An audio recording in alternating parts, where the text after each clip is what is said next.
Hey people, welcome to the channel, and this is going to be an EDC bag video. I've done a number of these over the years and probably not that long ago, but little things that change here and there or that you adapt depending on your needs, depending on the things you've learned, or some adjustments even depending on the season in which you are. So this is the one I'm currently using, and as I've said many times before, typically, it would be my pocket EDC that I've shown a number of times, and I keep on tweaking little things here and there. But yes, mostly what I have in my pockets, what's in my vehicle, and not even having an EDC bag with me. It will depend on what you're doing. If you're maybe traveling or you're having more of an extended day. For some people, an EDC bag is something that they actually carry with them every single day because of the kind of work that they do, because of the things that they usually go through their day. So it may be truly daily, which in that case would be an actual EDC bag, or it can be like on certain occasions or when you're traveling, in which case you could argue that it's not really an EDC bag, it's just what you chose to bring along. But I will try to have the basics no matter what, and this goes for my pocket EDC. If I have to go with a different kind of clothing, I usually will have my 511 tech-like pants or shorts, which allows me to carry a decent amount of stuff. Even in the jeans, I can fit most of my pocket EDC. If I'm wearing something different and I need a little bit more storage, I may end up using one of the fanny packs. You know, yeah, kind of weird, but sure. I mean, you can have them like across your chest so it looks a little bit less, yeah, less dad kind of thing. But you also have the option of going with an actual backpack like we've done all the time. This is a nice in-between point. I've shown this before. I think that Maxpedition or 511, they have something similar. This is from Miltech. Miltech is decent enough. It's solid stuff and it's affordable. I like what they do. Black is looking maybe a little bit less tactical-ish in spite of having the MOLLE, which I don't know. I don't even understand what you would use the MOLLE here for. I actually have one attachment for a bottle, but really I would rather have it inside. It's not as if I'm carrying that much stuff. If I need more stuff, then I will go with an actual backpack. But this is a nice in-between spot. One of the things you want to do here is organize it in terms of priorities. And the way I go about this is having the essentials easier to access on the outside. Before I forget, if you want to learn more about all of this stuff, especially EDC, how you organize all of this stuff, a lot of this is covered in Street Survival Skills, especially like in terms of the clothing that you wear and the kind of EDC you probably want to have with you, and a bunch of other important stuff.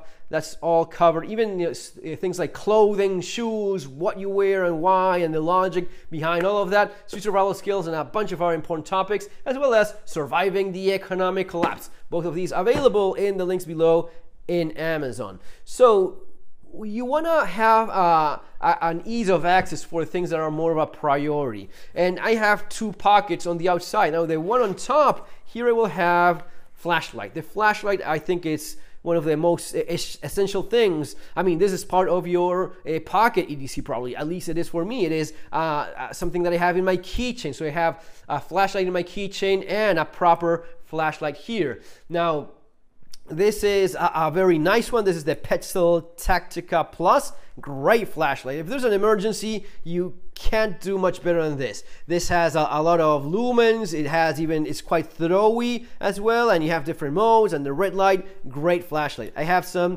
550 paracord, which interestingly enough, I actually used yesterday. We went to the beach with a family, and I had these the flip-flops. The flip-flops you should never wear according to my own book, right? You want to have decent footwear, but yeah, beach flip-flops. I should have taken my actual sneakers and flip-flops separately, but I was feeling lazy and I went with the flip-flops. Of course, what happens? The damn flip-flops break, but you're left there with, you know, the thing dangling. But I had my bag and I had some paracord, and I patched it up. I fixed it with a little piece of paracord, and that allowed me to go about and just, you know, go somewhere else and buy another horrible flip-flop to get through the day.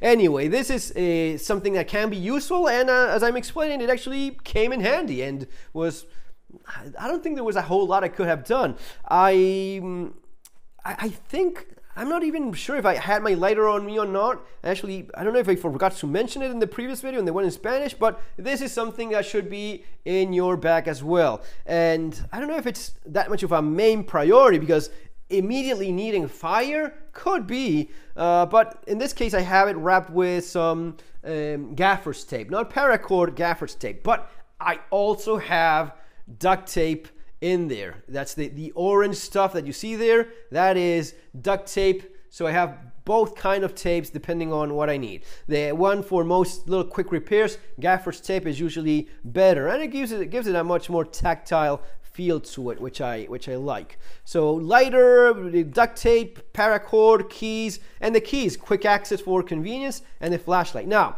you may be wondering, well, what about the medical stuff? Well, that's what I have here in this other big compartment. In case you need it quickly, you need a tourniquet.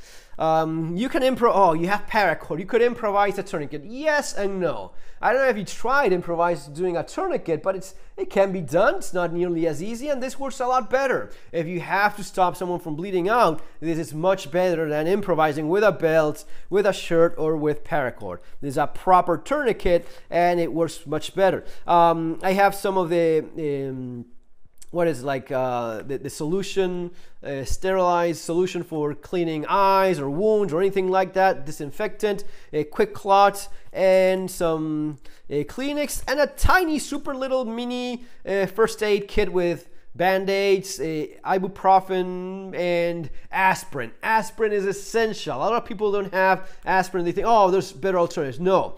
If you have someone that has a heart attack right in front of you, or you're suffering one yourself, aspirin may end up saving your life. In fact, if you're objective about all of this stuff, aspirin is probably the thing that saves the most lives. Why? Because the main cause of premature death is cardiovascular disease. It's someone that's suffering a heart attack. And aspirin improves your odds like 20-30% more odds of surviving if you get immediately an aspirin, because it thins your blood and your heart has to work a lot less. So it's crazy how important having aspirin is, and how many people in our community don't even think about it. So doing things right, you want to have aspirin. You want to have a couple of these. I mean, you probably have these leftovers from COVID and all that stuff. This is something that I've had with me even before that. Why? Because it stops viruses? Of course not. Don't be a child. But this is something that allows you to breathe when there's particles in the air, dust, or whatever is in the air, and you need something to keep on breathing. These are FFP3, proper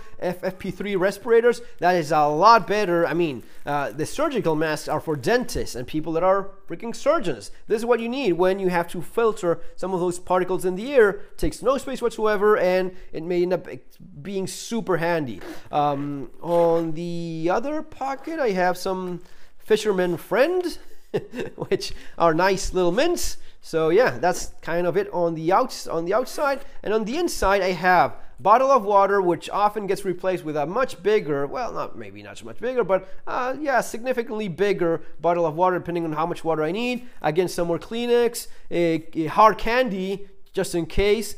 And in this pocket, a battery with a USB cable, right? So as to charge your phone. This is important to have because your phone is your main survival tool. It allows you to access information, ask for help, and do a bunch of other things. I also will have, especially if I'm traveling, I will have a tablet. The tablet is not as good as a laptop, but it's a lot more compact. It's not nearly worth as much, and still it's a big screen, and it's just a lot easier to access the internet, check on flights and what's going on, watch maybe information of where you're traveling. And I use it a lot for the GPS with a map, with Google Maps, just to know where I am. And yeah, you can use your phone, and I do very often. And the one I have now, my phone is pretty big, which I don't like. I like a little bit of a smaller phone, more convenient. But yeah, with a big screen. Now this is even better if you just want to make sure and have more information available and see it better and all of that stuff. The tablet and the battery lasts for a very long time too. So this is a great thing to have when traveling, at least the way I've been using. It's super handy, and I try to take it with me whenever I go anywhere. So that's in terms of the interior. And yeah, as you see, there's a ton of room in there for anything else that I want to throw. Maybe a sandwich, or depending on where I'm going and what I need. But having spare room, that's a big advantage. Yeah, I'll organize it better later. But on the outside, on this, I have a little notebook for notes, zebra pen somewhere here, and some pepper spray. Let me check on this other side. There's a homemade little notebook, so as to make it super thin. And sure enough, yeah, I was certain about that. So zebra pen, which is not a tactical pen, but it's metal and it's strong, it's steel, so it's super tough. And some good old pepper spray. That's it. That's what I have in this bag. Again, it fills that that niche in between pocket carry or little fanny pack or a proper backpack.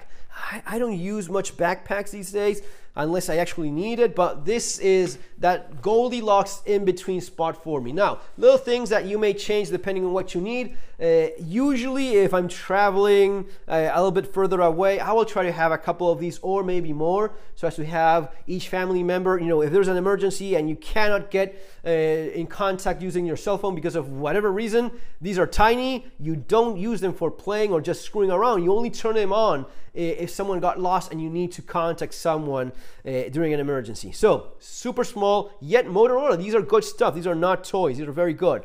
And within a few miles, especially when you're within close range, but because of stuff and buildings are a big enemy of these things, but within a couple miles, you will probably get in contact with someone that's nearby. Sometimes it's just very close, but out of line of sight because of people or whatever, and this can be super useful. So I try to have these when we're going away. If I need maybe more of an outdoorsy trip, a bigger, better flash, and those will definitely go if that's the case, but a bigger, better flashlight, depending on where you are. If you can have a handgun with you, by all means, that's something that makes a whole lot of sense. And yeah, depending on where I'm going, either a small or medium-sized survival knife, something like a Glock, something like my own survival knife, but maybe some of these. Usually, and this will depend a lot on your location, if it's needed or not. Sometimes there's not much need for even a medium-sized knife. Something like a Mora is more than enough, especially if you are within a certain reasonable proximity to civilization and you know where you're going. You're not gonna start surviving there on the wild for no reason whatsoever. You have ways of getting back to civilization and roads and help and whatever it is that you need, or just you're not gonna be surviving for the rest of your life in the closest national park. So yeah, a small knife makes sense, maybe even a medium-sized one, but not a whole lot more. If you need more than that, maybe this is not what you want to have with you. Maybe you're required to have like a proper larger backpack. But this again fills that in-between role for a number of potential situations quite nicely. Guys, that's gonna be all for now. I hope you enjoyed the video. Let me know your suggestions there in the comments. I'd love to hear about those. Oh, one more thing. Yeah, little hat all the time. Take care.